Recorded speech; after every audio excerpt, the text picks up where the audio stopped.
Okay, we're going to look at how to create an assembly file in Inventor. So an assembly file is a place where you can create part files, or what's it's often used for is taking already created part files and assembling multiple part files together. So we're going to look at how to do that. So the first thing you want to do is after you've created your part files, you come into an assembly file and you're going to go into this place feature here. Now, when you click on the arrow down below, you're going to see that you can import CAD files. You can also place some of the content that they already have created, or you can have your own. So if you go to place, you can browse through and pick your IPT files. We're going to start with one called joint, and we're going to open that up. Now, right now in our view cube, we're looking at the front of our object. Because we're in 3D, I like to look on a little bit of a corner here. So now we're looking at our object on a corner. Now, when we go to place this, before we click down, we can specify some information about the object.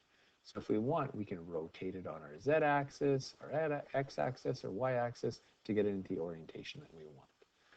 We also want to make sure that we have one of our objects placed at our origin to give our object some solidity, a place basically to ground it to. So we're going to take this one and we're going to place it at our ground origin, and now you can see that it is located there. Now we are basically in a copy tool where we can make as many copies of this as we want. We're going to add one more copy of this joint because we're going to use it as part of our assembly file. So I'm just going to click here and drop another one. And now when we're done adding, we can right click and go to OK. And we're going to place one more part in here. So I'm going to go to our place and we're going to grab a connecting rod as well. We're just going to set it right there. Okay. Now, anytime you want to join up these objects together, you're going to have to add some constraints so that the program knows how you want them joined together. So if we go up into relationships here, there you have the constrain button. And inside the constrain button, we have a lot of different options.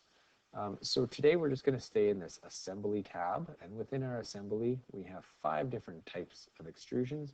And we're going to start out by looking at the mate. So when we choose mate, it then gives us 2 selections that we're going to have to mate together. So it's first saying, okay, what is selection number 1? As you hover over top of the objects, you can see that they start to light up and turn green as to what you want to select. And there are quite a few different options when you look at more complex objects.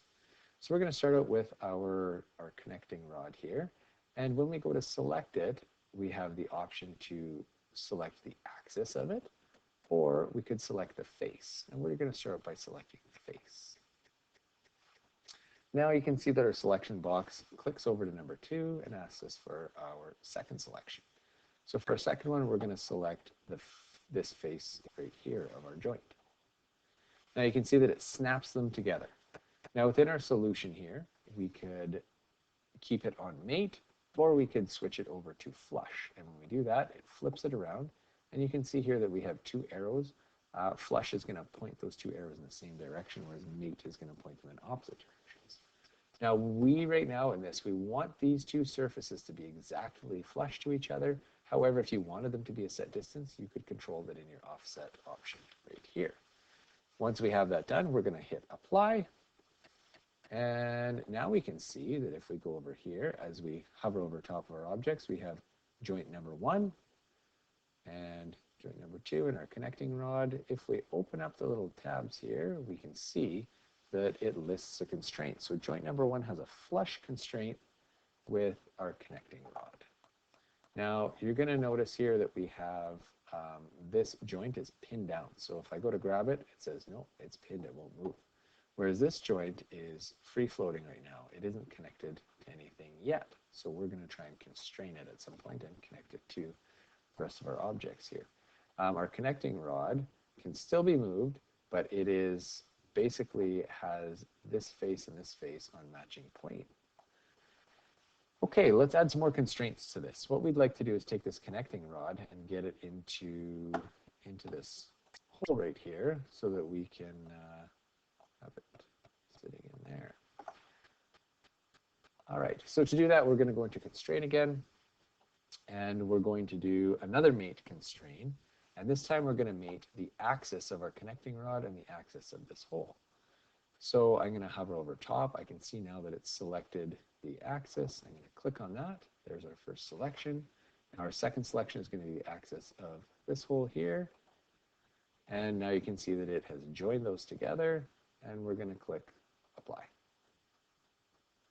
Okay, now we go on the side here. We see that our joint 1 and our connecting rod now have a flush constraint and a mate constraint. You can click on those and edit those or remove them if you choose throughout this menu on the side. All right, we're going to try and do a similar function to this joint and this end of the connecting rod. However, we're going to take a little bit of a different approach and learn about a different constraint. So we'll click on constraint again. And now instead of using the mate, we're going to go over to insert. And now we're going to be inserting the connecting rod into the joint. So when we go to do that, we're going to hover over here. We're going to get an option to select the center axis of it. And when we come over to our second joint here, we're going to get the center axis of that as well. Now those two line up with each other.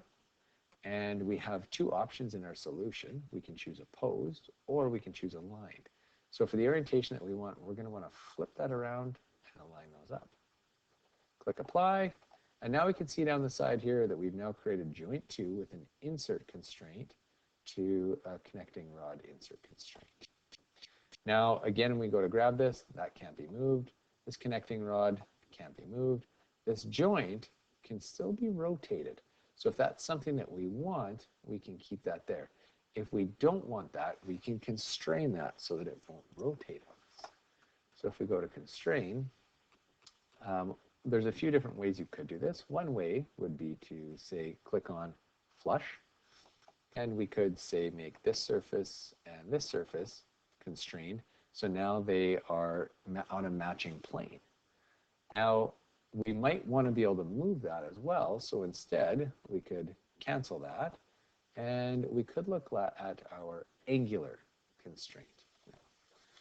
So we're going to click on angular, and within this, we're going to look at a directed angle, and we're going to make our two selections. So this surface here and that surface there.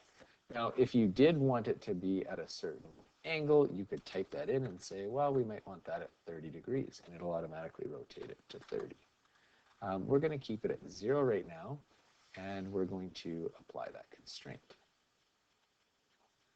Now you can see that on joint 1 and our joint 2, we have now applied an angular constraint of 0 degrees. So now when we go to move that, it will not move.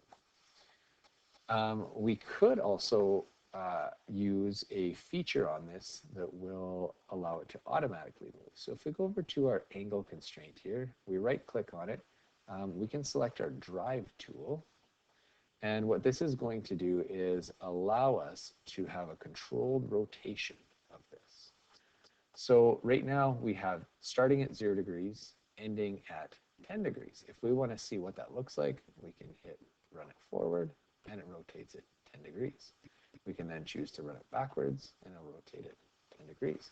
Now, we might want this to rotate all the way around. So we could say, well, let's rotate it at 360 degrees.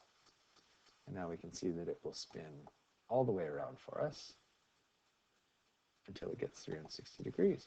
And then we could spin it back if we like. You could put pauses in as well. And if we hit this arrow down here, we can get a little extra menu.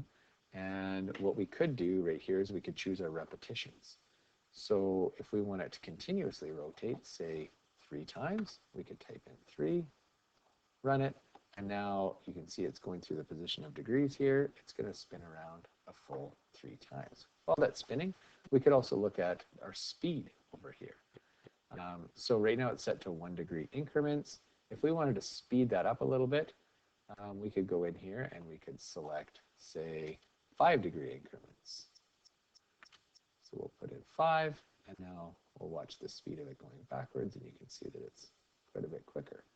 So those are some fun tools that you can play with your constraints to control these part files as you're mating together. I hope that was helpful for you guys.